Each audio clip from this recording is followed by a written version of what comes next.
সীতাকুণ্ড উপজেলার এই ট্রেলে একটা না, দুইটা না, চারটাও না, সব মিলিয়ে 7টারও বেশি ঝর্ণা দেখা যাবে। এই উপজেলার সবগুলো ট্রেলের মধ্যে সবচেয়ে সুন্দর এবং অ্যাডভেঞ্চারাস এই ট্রেলের নাম হলো রূপসী ট্রেল।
তবে এই রূপসী ঝর্ণার মায়ায় হারিয়ে যেতে গিয়ে আমরা ভুল করে ফেলে আসি আরো 2টা ঝর্ণা।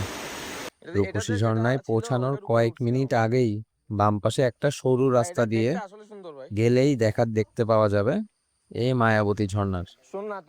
এখানে পানি কম হলেও ভারী বর্ষায় অনেক পানি থাকে। এই মায়াবতী 1 ঝর্ণা দেখলেই শেষ না, তার উপরেও আরেকটা ঝর্ণা আছে যেটা দেখতে আরো বেশি সুন্দর। এবার যদিও আমরা সেটাই যাই নাই। যাই হোক, আবার ফিরে আসলাম রূপসীর মেইন রাস্তায়।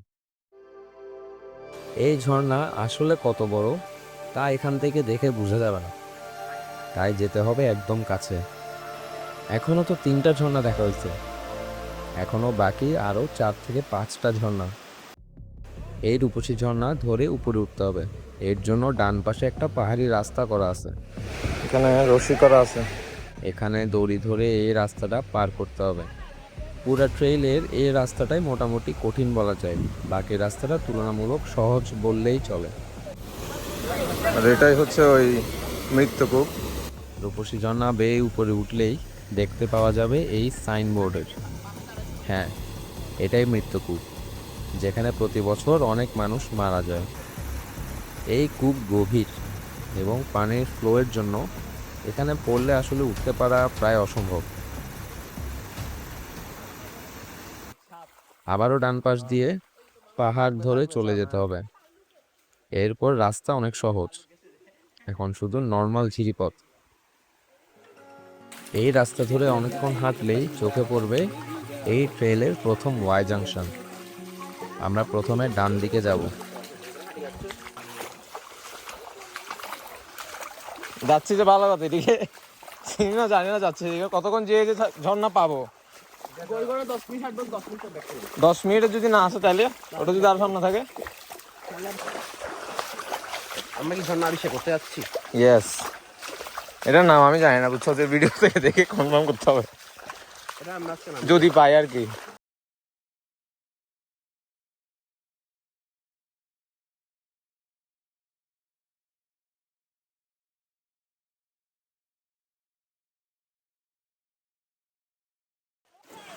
ব্রাদার, এটা কি ঝর্ণাটা?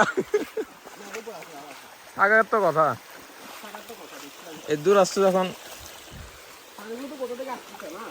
হ্যাঁ, ওটা তো ভাই এখন ওটা ফটিকছড়ির দিকে চলে গেলে তার হলো না।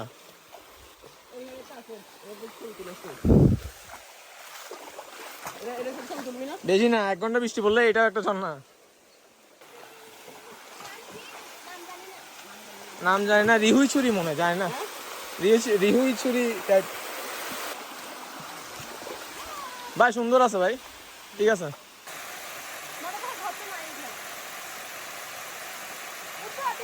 এখানে আসলে ছোট একটা জলপ্রপাত থাকে, ওই জলপ্রপাতটা পার করলেই মনে হয় এটাই ঝর্ণা, বাট না, সামনে আর একটা আছে। তাহলে এটাই তাহলে অ্যাকচুয়াল ঝর্ণাটা মনে হয়। হ্যাঁ ঠিক আছে, এটাই। এর উপরে সম্ভব না যাওয়া। এখানে আমরা মানে তো অনেকক্ষণ ধরে হাঁটলে এল শেপের ওয়াই শেপের ডান পাশ দিয়ে অনেকক্ষণ ধরে হাঁটলে এই ঝর্ণাটা পাওয়া যাবে। অনেকক্ষণ না, প্রায় ধরো 30 মিনিটের মতো। ঝর্ণাটা সুন্দর আছে, একটা শট দেখাই।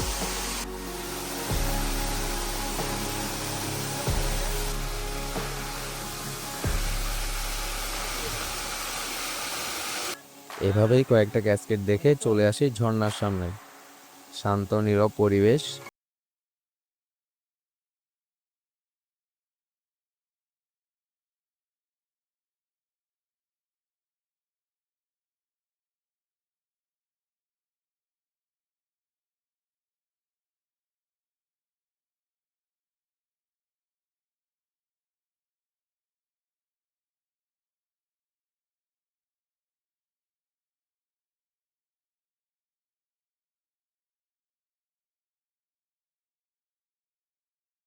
বেশি বৃষ্টি,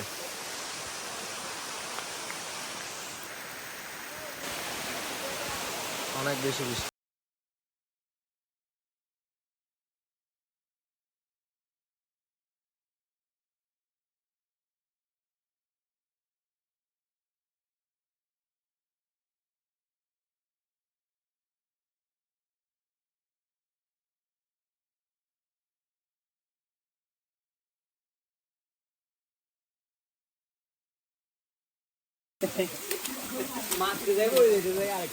কে ফাহিম আপু ক্যামেরা ফোনে বের করে দিয়েছে, ফোনে দিয়ে তুলবে। অনেক কাপে বেশি বেটা।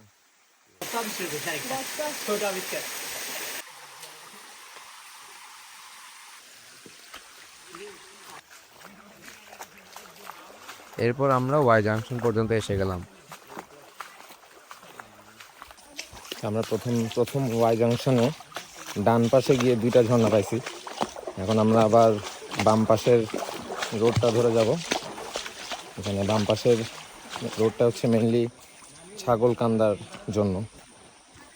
তো বাট এখানেও নাকি আরেকটা ওয়াই জাংশন পরে, হয়তো বা দেখতে হবে সামনে গিয়ে। সেখান থেকেও মনে হয় মানে আশেপাশে কিছু ঝর্ণা থাকার কথা। আবারও বাম পাশের রাস্তা ধরে কিছুটা যেতেই চোখে পড়বে এই ট্রেলের সেকেন্ড ওয়াই জাংশন। যোগটোক পড়বে, কি হতে আছে যেতে আসতে। এদিকে যেদিকে মাটি দেখা যাচ্ছে না, ওদিকে পা দেওয়া থেকে এই যে সামনে করতে আছেন চা দেওয়া অবস্থা। এটা আওয়াজ আসতেছে না, এটার আওয়াজ আসছে যে বেটা, যে আওয়াজটা শুনছি ভাবছি বড় কোনো কিছু আসতেছে। এই দোকানটা কোথা থেকে আসতেছে? এভাবে ডান পাশ ধরে আগাতে থাকলে কিছু দূর পরে একটা ক্যাসকেড চোখে পড়বে। সমান ভাই, অনেক বেশি। সাপের চামড়া। এভাবেই আসি আমরা এই ঝর্ণার কাছে। যদিও এর উপরে উঠলে আবার ওয়াই জাংশন পড়ে, যার 2 পাশ মিলিয়ে আরো 2টা ঝর্ণা, পাথর ভাঙা ও ছাগলকান্দা 2। কিন্তু পিচ্ছিল হওয়ায় আমরা যাওয়া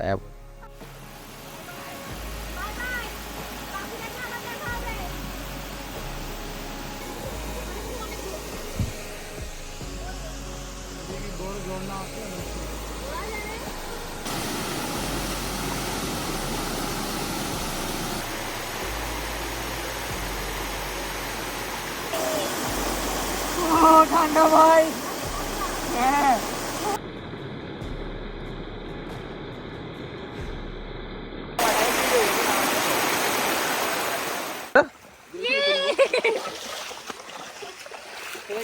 কিছুক্ষণ থেকে চলে আসি আবার ওয়াই জাংশনে।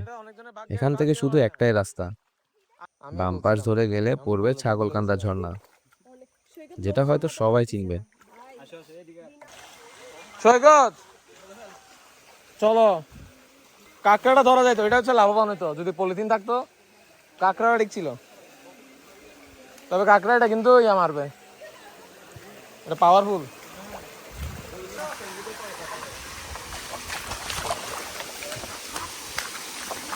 পানি আছে তো ভাই, আর এর থেকে আর বেশি কি পানি দরকার?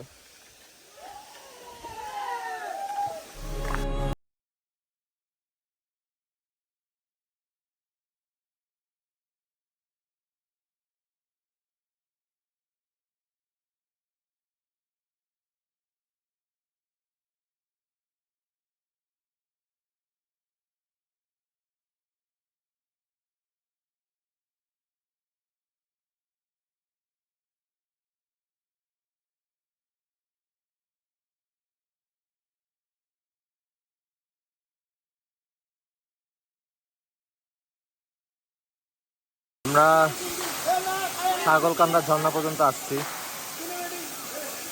চাইলে এটার উপরে উঠা যায়, এই দিক দিয়ে গিয়ে এই জায়গাটায় যাওয়া যায় চাইলে, বাট মনে হয় না যাবো, যেহেতু মেঘে বেশি গরম দিচ্ছে, তাড়াতাড়ি ব্যাক করতে হবে, কারণ অনেক বেশি রিস্কি হয়ে যাবে নাহলে।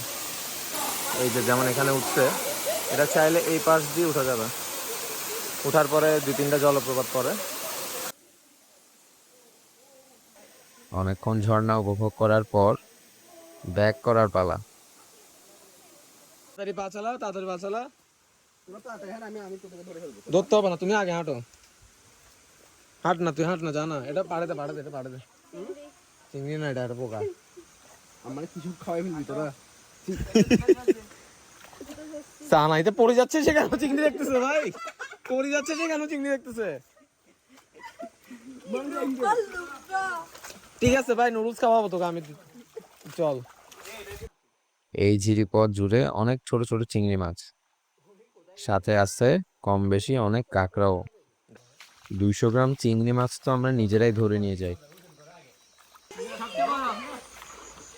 তোরা এতক্ষণ ধরে এটাকে ধরতেছিলি যে? ও পাশে আনিস না, পাশে আনিস না। আচ্ছা ঠিক আছে, তোমারটা থেকে বড়। হ্যাঁ, এগুলো কি কামড়াচ্ছে না কেন? এটা কামড়াই না তো ভাই, শিং মারা যায়। বই এইভাবে দেখো, এইভাবে তোমরা আসতো তো দেখি আরেকটা কি সেই। এভাবে আড্ডা দিতে দিতে চলে আসি রূপসীর সামনে। সেই কঠিন পথ পাড়ি দেওয়ার সময় আবারও চলে আসলো। ফার্স্ট যে স্টেপ, যেমন এই পাশ দিয়ে উঠতে হয়, এই পাশ দিয়ে ওঠার পরে দড়ি এই পাশে করা আছে, বাট এই যে জায়গাটা এটা দেখাই, এই জায়গাটা খুবই রিস্কি, মানে অনেক বেশি স্লিপারি থাকে। তো এটার জন্য একটা অল্টারনেটিভ ওয়ে হচ্ছে এদিক দিয়ে এসে, মানে এই পাশ দিয়ে এসে এইদিকে না গিয়ে এটার উপর দিয়ে উঠে যাওয়া, যেমন আসতেছে। প্রথমবার আমি যেভাবে গেছিলাম ওইটা থেকে এইভাবে চলে আসাটা অনেক বেশি বেটার। এই কঠিন পথের পর চলে আসি আমরা আবার রূপসীতে। কিছুক্ষণ অপেক্ষা করি, সব কাজ ফেলে বসে গিয়ে দেখতে থাকি ঝর্ণার দিকে। হয়তো আবারও আসবো, কারণ এখনো কয়েকটা ঝর্ণা দেখা বাকি। এবারের মতো গল্প এখানেই শেষ। Hope to see you in the next video. ভিডিওটি যদি ভালো লাগে তাহলে সাবস্ক্রাইব করতে পারো, লাইক করতে পারো। দেখা হবে পরের গল্পে।